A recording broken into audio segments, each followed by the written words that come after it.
And yeah, so this was my second 10-day Vipassana experience, Vipassana retreat. I did the first one was 2.5 years ago, summer of 2018, and now late fall 2020. And quite shortly after the first 10-day, I did a 3-day sitting, and I volunteered at a 3-day sitting. But I don't really count those because the experience is very, very different from the 10 days to the 3 days. It's hard to. But for me, like, I don't really count it because you go so much deeper in the 10 days.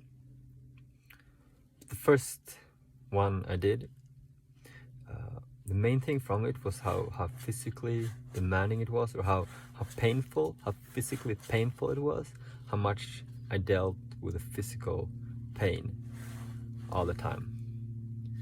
I think it had a lot to do with, it was different reasons. First of all, I wasn't used to meditating, not meditating sitting down without having like anything to support my back. So I wasn't used to the posture, the way of sitting. So I think that obviously that played a big part in it. So by the end of day one, I was so tired. I was so physically exhausted. And I remember by like day 4, 5, 6, something along those lines, when I started having like this pain in my entire body. It felt a bit like I had a flu. Like the body was like so numb, so in pain, and it hurt like all the time.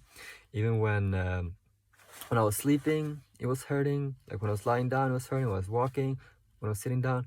And the weird thing is, like, the only time that pain went away was when I sat down and I actually did the meditation, and I actually went to do the technique, to scan my body. And when I did that, that pain went away, which showed me just how much it was just like psychosomatic. Just my brain just like telling me like, dude, leave, don't do this. You don't have to force self, like my ego telling me like blah blah, you shouldn't be here, you don't have to put yourself through this, go away. And yeah, and the physical pain was like, because I was having this posture sitting down, I was trying to change my kasha and trying to be comfortable, but you have these 3 1-hour sittings where you're not supposed to change posture. Like, you can if you really have to, they're not forcing you to stay, but you really recommended to sit down and not change the posture, and to face whatever comes up. Like if it's that pain, if you get some physical pain from it, to learn how to face that, which is basically just to learn how to like not run away from problems in your life, not running away from discomfort, from pain, but to just like define whether it's painful or if it's pleasure, to not have like this constant duality of like running towards pleasure and running away from pain. So that's why you sit with the pain and just look at it objectively. So I was having this intense pain by the side of my butt. Like, I remember the pain was there, very like it kept coming. It was like, and then what happened, I think I spoke to the teacher and he told me like, just observe it, try to observe it objectively, because I kept just like pushing myself through those hours until the end. I was like, oh, finally the hour is over, I don't have to face this anymore.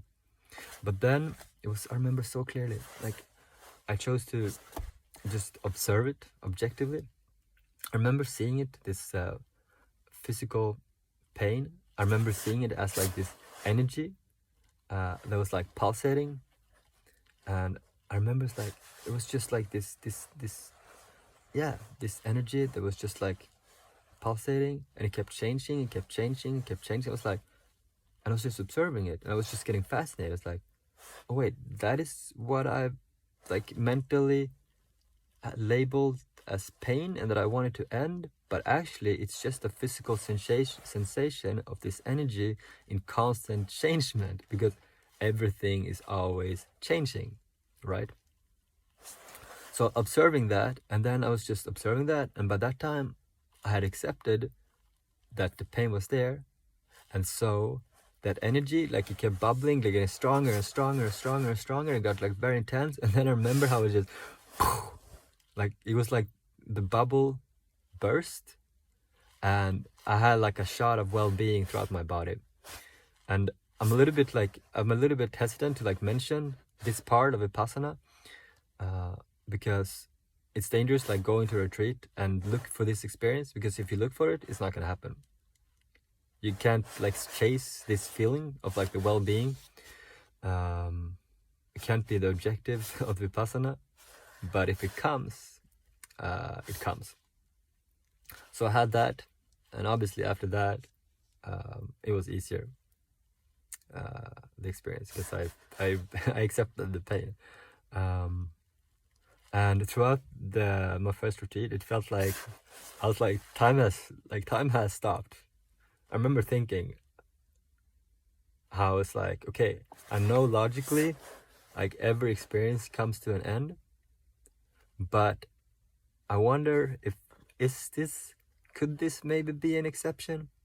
Is it possible that this is an actual experience that just doesn't end? Like, what if this 10 days just go on forever? Like, it just doesn't end.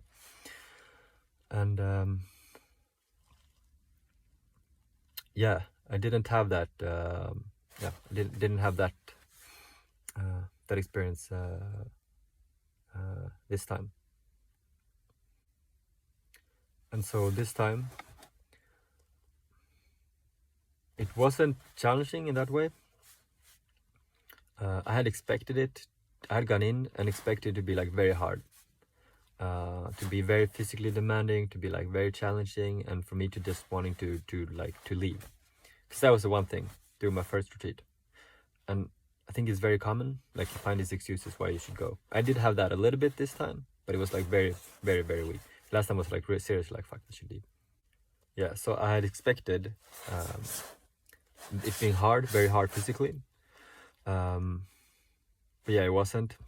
And then I wasn't really prepared mentally, I think, to go into it, because I knew like just 20 minutes or like 30 minutes before I was there, like just before starting, that I had actually I had gotten my place, because I had been on the waiting list, and on Monday I got told that I'm second on the waiting list, or I don't know, by end of a few days before. And Tuesday night I spoke to a friend, and I decided like I'm just gonna go. I'm just gonna have a spot. Two people will turn down the course, and I will have my spot, which was actually like overly optimistic when I look back at it, because there were 40 spots, but only 20 for guys, and then I don't know. Then those 20 is like sort of like it's like half new students, half old students. I think it's like 50-50. And so I think those spots, like if the old students drop out, then yeah, I can take the spot. But if a new student, then I think it's more towards a new student from the waiting list that gets it.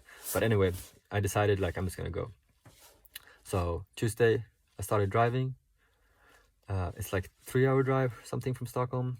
So I drove like an hour and a half to sleep, and then continue next day. Woke up, I realized I'd forgotten some things that I really wanted to, that I don't want to go without. So I went all the way back to Stockholm, did the extra 3 hours, went back, and they had told me that by 5 o'clock I would know, like that's the latest they know, if people, like if there had been some more dropouts. And by 5 o'clock I was like 1 hour away from there. I still hadn't heard anything, but like I'm just gonna go. So I kept on driving, and I had a little break. I kept on driving, and it was way past 5, and at 7 I was like half an hour away from there. And the thing is, I wanted to be close by, because if a spot would come, like the first sitting would be 8 o'clock that night, so I wanted to be there. I didn't know exactly what time it would be, but I wanted to be there from the beginning. I didn't want to be all the way in Stockholm. Maybe, I didn't want to miss anything, and I just wanted to go, because I felt like if I go, then a spot will come. So they called me at 7 to say there's a spot, when can you be here? And I'm like in 30 minutes. And I came there, and I started leaving my phone, barely told anyone I'm going. That's that. And so I don't think I was mentally prepared to it. And I went into it with the intention of like sorting out this thing that had been bugging me, that I'd been thinking about, um, that I've been like this problem that I've been like obsessed with, you know, and just really wanted to find a solution. So I went with the intention of finding the solution to this problem. So a few days in, I felt like, okay, I kind of come to the conclusion of why I came here. I know now what I'm gonna do, and I feel a lot calmer. I feel like I've taken away something. I feel like I'm ready to face life, because I really, really wanted to go. I really needed the Vipassana experience, because I've been so restless. I've been so anxious. My mind had been wandering, like, and I was just, I just saw like a very struggling time ahead, and I really had to go to like reset and find some good energy going forward. So a few days in, I felt like I'd gotten that I was like, okay, if I leave now, it's fine. If it's over now, it's fine. And I had kind of like lost the motivation. And then also, some sittings were like very tough. I had some breakdowns, and I felt like, and then you have like the sittings, you have like a breakdown, it's like very hard. And the teacher tells you, okay, go take 5 minutes and then come back and we continue. So it's like, and you feel like, man, this is like torture, like it's too much. And I'm saying like, like it's still hard in a way. It's just not as bad as the first time. Like then it was like it was like the hardest thing I've ever done. And I was like, oh fuck, you know, I've had like this really, really intense meditation, and I need like at least like an hour of walking around in the forest or have a rest and then continue. And I was just supposed to go right away. I'm like, this is too much. I'm like, I've gotten what I came here to get.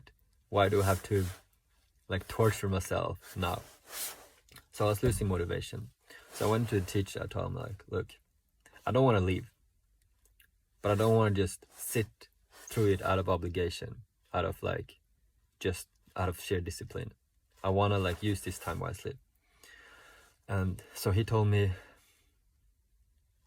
like, you're very lucky to be here, because this is the last one, because of the new corona restrictions of only 8 people allowed in the same room.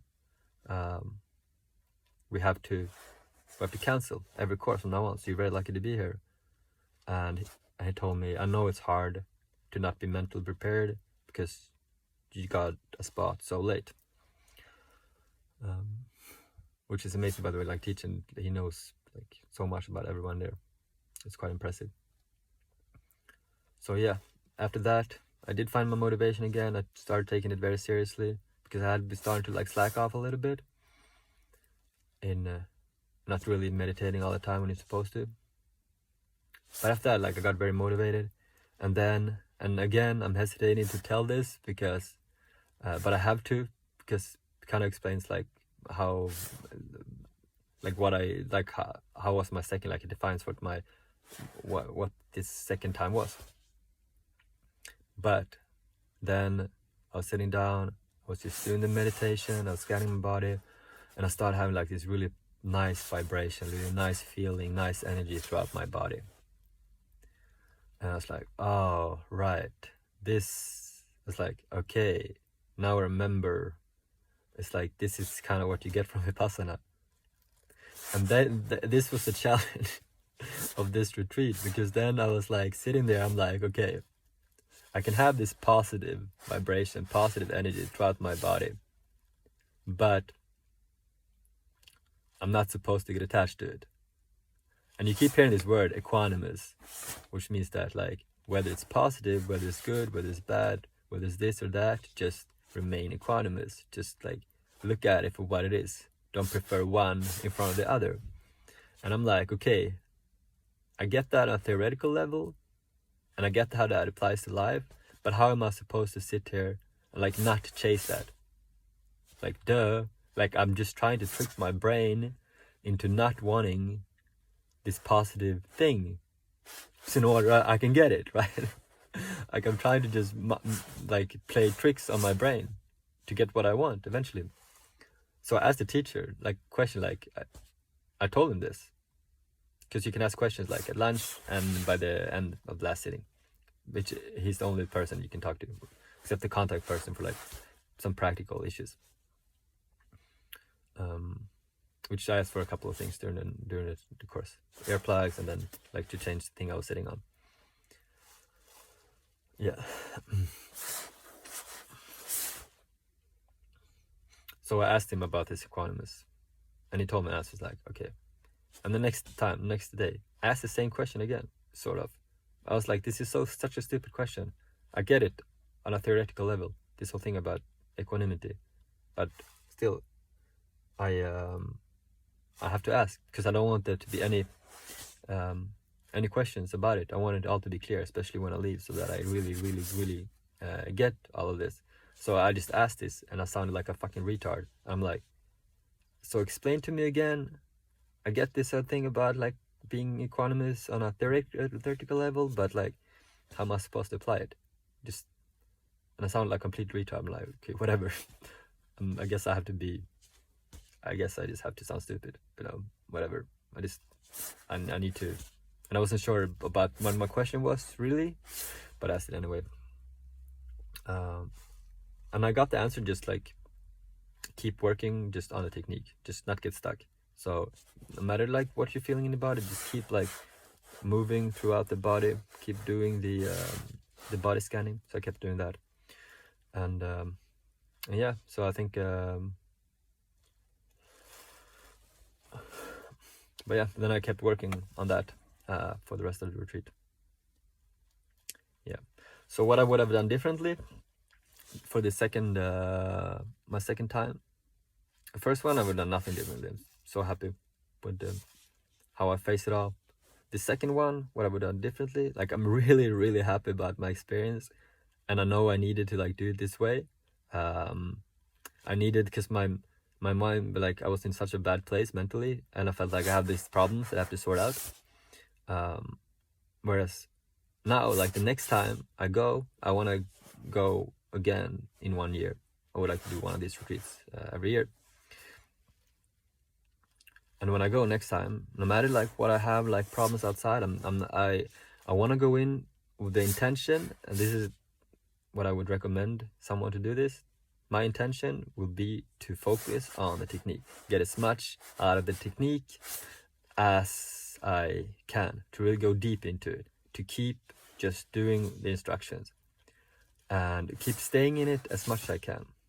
There was one guy this time and one last time, and who's doing this like goes very deep into this, of just like being super conscious, just doing everything very slow, staying in the meditation, even outside, even during breaks, all the time.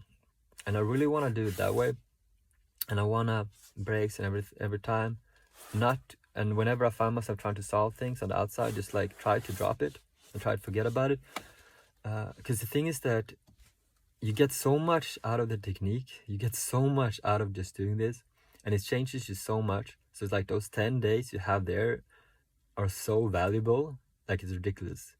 You keep hearing that all over again, how it's so valuable, and it's true. Like, it's really, because it really changes you, and the deeper you go into it, the more you do it, the better you do it, the more dedicated you are, the more it changes you. And the thing is that you go in day 1, day 2, day 3, and you think about this problem, but you're gonna be a complete new person when you come out. And those things, first of all, they may not even matter anymore, those things that you were thinking about, or you're gonna have changed, so you're gonna be doing it in another way anyway. And whatever you needed to like sort out, once you get out, you're probably gonna know what to do anyway. So it's like, it's useless to try to solve. So that's one thing that I will do differently. Just focus on the technique. And I guess I think the last thing for now is how the difference between the first and the second one is kind of how I see like moving forward from this. Whereas the first time, because you're advised to keep practicing the technique, obviously, to do like 2 1-hour sittings a day, like in the morning and the evening. And I was like, okay, 2 hours is too much. I thought back then, 1 hour is enough. I do 1 hour every day, and I kept it up for 5 months, which is pretty impressive, pretty good. And then it went less and less and less and less, and then by the end I wasn't even doing Vipassana anymore. I was like, doesn't matter. I can do just as long as I meditate, it's fine. Whereas this time, like now, I see that because how I'm reminded again of how big of an impact it has, and I can see how it really helps you in your practical, in day-to-day life. Like I had a situation the same day coming out when I was getting a situation that was quite like emotional, like quite intense, and how I could just kind of observe like the bodily sensations better, I feel like it really helps you in your day-to-day life and everything, whenever you experience strong emotions, because you see how like it affects your body and everything.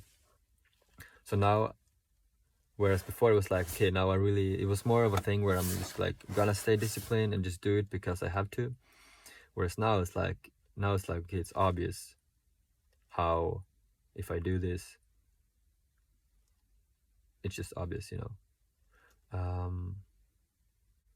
yeah, so when I see myself just going forward, it's hard to explain like the difference, because before it was like, I really should do this, like I don't really want to, but I should. And now it's more like,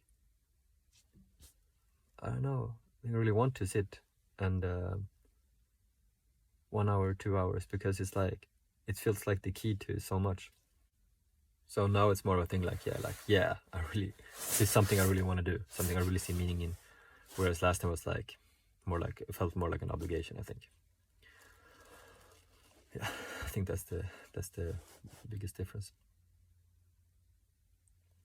Yeah, so those were my thoughts, my comparison between my first and the second one. And I hope it's clear that I definitely recommend doing it.